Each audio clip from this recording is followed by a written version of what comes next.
to the Faith is Not Blind podcast. I'm Sarah Devonier, and we're here in the Washington, D.C. area with Erica. Welcome, Erica. Hi, good to be here. We're glad that you're here. We talk a lot about questions and the difficulty with questions, but Erica's story is a little bit about the difficulty that we have with other people responding to the way that we ask questions that can be uncomfortable, and we want to help people with that, and we'll get there. But let's back up a little bit and talk about maybe before you went through those questions, that part of your life, which I think it's okay if it's a continual part, but before you got there, what was your experience like in the church with your family in your early sort of primary and young women years? Yeah, so I'm from Salt Lake City, so predominantly Latter-day Saint environment, big wards. There weren't a lot of youth in my ward, actually, but, just everyone around me was a member of the church. My parents were, they knew their children very well. They knew that we were all very inquisitive.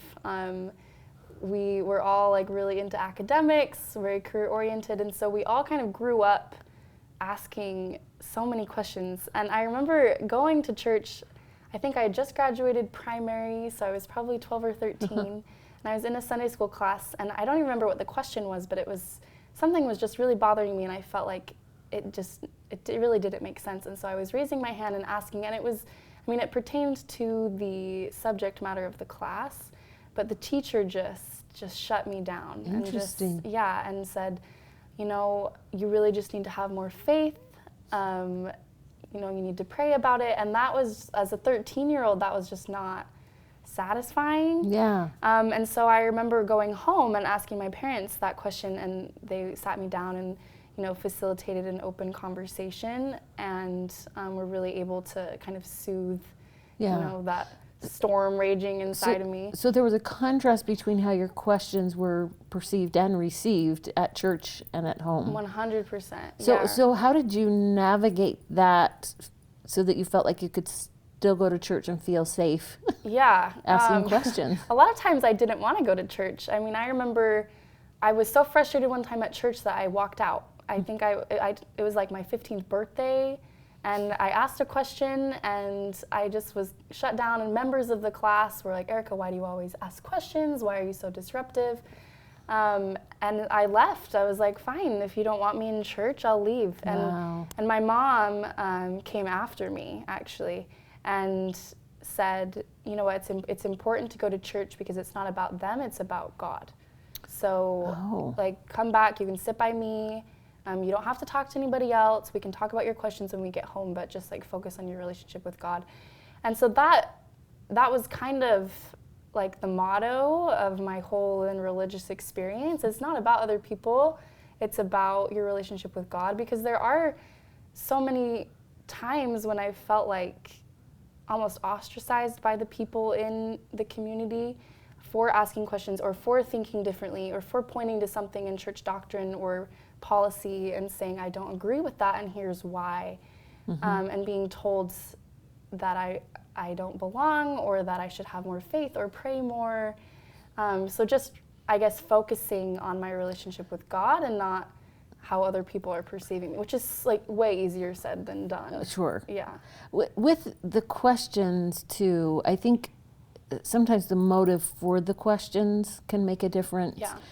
And it sounds like you weren't asking questions just to ask questions. It was about God. That your questions, you weren't trying to be disruptive. That what was motivating you to ask the questions? Yeah, I think it's easy, at least for me, to fall into a trap of I know I've studied this more than they have, so let me ask a question to trip them up and get them. But really, the motivation, if you take a step back and think about what the motivation actually is, it really was just trying to feel at peace with your own religion. Yeah. And you're on the street in Utah, everyone thinks they know everything about the church. I had a lot of non-member friends that would say, "Well, so-and-so is a member of the church and they do this, and so-and-so thinks this way, what do you think?" And so I felt like I really had to know what I believed. Yeah. And yeah, just trying to figure out what I really did believe, because sometimes it was contrary. And with that motivation of asking questions so that you could get to know your religion, get to know God better, how did that make you feel to be ostracized? Oh, it's just heartbreaking. No, it's just heartbreaking. I mean, I remember I've always had kind of a difficult relationship with the proclamation to the world on the family, just because when I was in Young Women's and I was expressing to a leader that, I really wanted to go into a certain career and I wanted to work, and she pulled up the proclamation and said, no, women need to stay in the home. And so I felt like my own religion was telling me different things than what my heart was telling me, and then what my patriarchal blessing was telling me. And so it's just like this dissonance that's created, and you feel so like you're just not at ease. So there was dissonance between you and other people, but also sometimes what the perceived doctrine was. With that example with the proclamation on the family, what did you learn that the proclamation actually said? Because unfortunately what that leader told you is not what it said. It's her interpretation. Right. How did you learn to look more closely at the actual doctrine? Because it would have been easy for you to say, well, if that's what that says, then I'm out of here, or I don't want to do that, or to have that dissonance continue. How did you look more closely to find out, so that you could find reconciliation between your feelings and the proclamation? I mean, it's taken me a while, I think, to find that reconciliation. For a long time, I think I would just shut it out and say, like, I don't want to talk about the proclamation. I don't agree with it. I think years even, I struggled teaching it on my mission. But I think studying it out with the intent of, okay, I do want to know what this actually says, rather than studying it out to find the things I disagree with, which is so much easier and sometimes even like gratifying, like, yeah, I disagree. Right? I get this like fire raging, but in the end, I mean, that doesn't lead me anywhere. And so it's not, I think in the last few months, I've been able to study it out and think, okay, what is this actually saying? I mean, the proclamation says a lot about how individual circumstances can change. And it's right there. And then the focus in the church recently about personal revelation has been huge. And especially like empowering women to have voices. And so I think I'm finally now, I can say I'm at a good place with it, where like I can have it in my home, but like there was a while where I thought, that's just something in the church I don't agree with. But that individual application is so important. Let's talk about how even recently and after your mission, it has been difficult to feel like you could comfortably be yourself. We talk about applying the gospel to yourself, and the proclamation talks about individual circumstances, but what conflicts have you found with trying to be your individual, faith-filled, question-asking self in adult relationships? No, that's a great question. I got home from my mission and was kind of in that, that missionary bubble that they talk about, where like you're just so happy and everything's great. And then I felt like my missionary bubble popped pretty quickly when I was realizing that I still have all these questions, that the church is complex, that life isn't black and white. And so I attend Brigham Young University, and so I moved down to Provo, was living with a mission companion, started dating. A few months later, I started dating a young man who I just was crazy about. I actually, like, we both valued intellectual conversation, we both liked the same things. And I thought, okay, I've never been one to want to get married young, but I mean, if he's the one, he's the one. And so we kind of started talking about our future. But I remember General Conference came around, and there were just some talks that I really just struggled with. I might not have been in the best mindset listening to them, but there were some things that I felt like didn't match up with my own personal beliefs. And as I was expressing it to him, and sometimes pretty heatedly, he just really struggled to understand where I was coming from. And I think he just had never come across somebody that that questioned what the prophets were saying. And it was hard for him to understand that I still loved the prophet and I had no problem sustaining him. Yeah. But I sometimes didn't agree. And so he ended up breaking up with me over that. And that was so hard because I felt, great, well, if the man that I wanted to marry doesn't even think I belong in the church, like who am I to even think that, you know, like why would I go to church? And so I still went, but I think something inside me just kind of snapped where it was like, I don't think I belong here. I don't think I should be here. Even people close to me are saying I shouldn't. And so that was really hard. But I kept going. Sometimes it becomes just a habit to go to church and it's what your friends are doing. And I did believe it. Deep down, I did believe it. And so I kept going to church. And I eventually was able to find my way back to like those simple beliefs, you know, the foundation of everything. Yeah. How did you do that without feeling like you couldn't be yourself? Yeah. that you could still maintain this, and my I personal love, integrity. Yeah, no, that's so hard. I think reaching out to people and being really vulnerable about what I was going through. And when you go through a breakup, everyone's wanting to know how you're doing. And so people would say, well, why did you guys break up? You were so happy. And I would just explain, well, we just don't view the church in the same way. And some people would be like, oh, is it one of you's losing your faith? Like, why? I mean, that's interesting that's the natural response. It's, well, one of you must have completely lost your faith. Right. Well, there's an idea in the church, and I don't know where this comes from, but like if both of you are faithful, like any marriage can work out.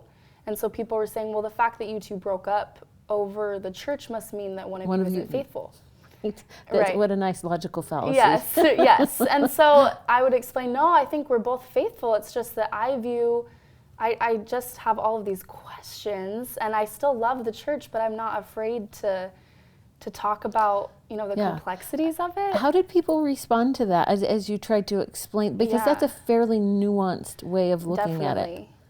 It definitely depended. I mean, I got a variation of responses. A lot of people were very sympathetic. A lot of people, I think, were saying, well, you guys never would have been happy anyway, so I can understand why that happened, which was hard. I mean, that was hard to hear.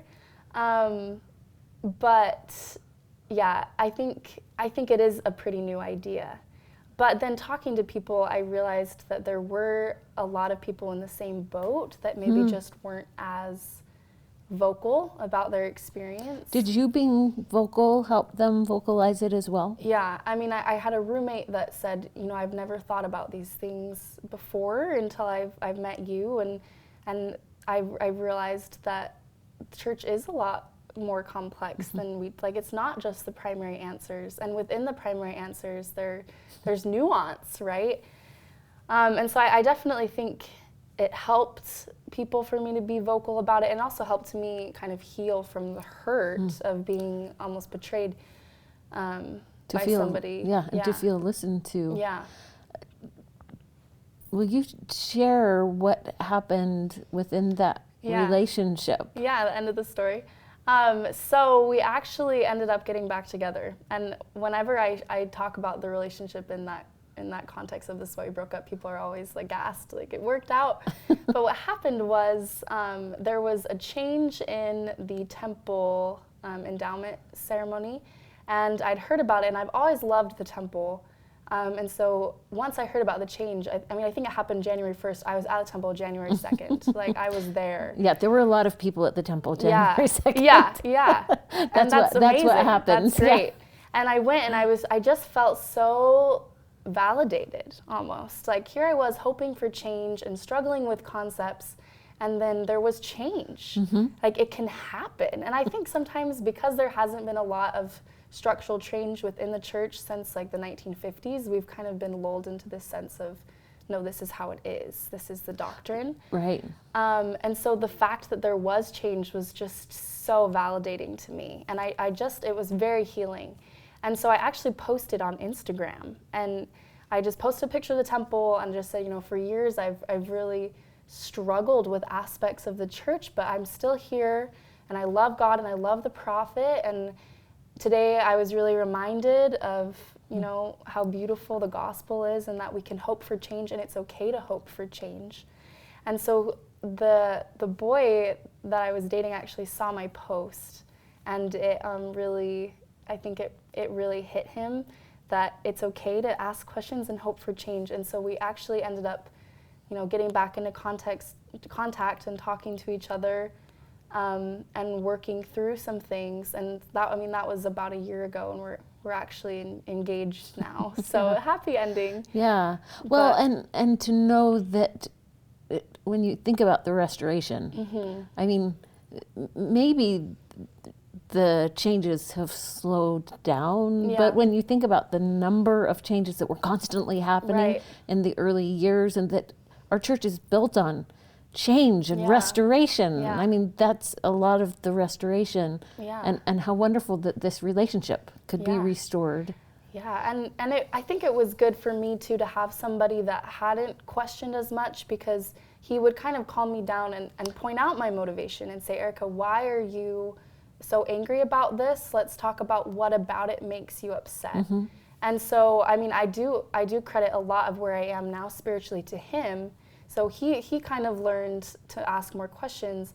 Then I've also learned to almost like be okay with having unanswered questions and to continue in the church, which is just a beautiful, beautiful partnership. Yeah, well, and it's funny you should use the word partnership, because the proclamation on the family, there's a phrase in there that says, as equal partners. And that can mean a lot of different things based on the couple. Let me ask you one last question. As you navigate through these questions, you mentioned that with the temple that you saw beauty and hope, even with the questions, not despite the questions, but with them, accompanying them. How would you recommend that people who have questions, even as they ask them, they vocalize them, they can help other people as they talk about them, how would you recommend that they can have a spirit of hope, even when things might seem hopeless? For me, I had to hold on to the things that I understood. I knew that God the Father existed. I mean, I had had personal experiences with Heavenly Mother. I had a good relationship, I thought, with Jesus Christ. And so holding on to that and thinking, okay, you know, my heavenly parents and the Savior know where I am, and they know what I'm thinking, and they still love me. And so with that foundation, I was able to go forward and ask the questions. But if I hadn't have had that, I definitely think I would have left the church. Yeah. And how wonderful that your mom's advice is ringing true, that you did make it about God. And that's what it was about. Definitely. And thank you for your example. Thank you. I hope that people will feel like they can ask questions and vocalize them, and find beautiful relationships in the process. It's hard. It's so hard, but when you make it past the hurdle of like the anger and the hurt, and you make it to realizing that it's about God, it's a way better place to be. Yeah.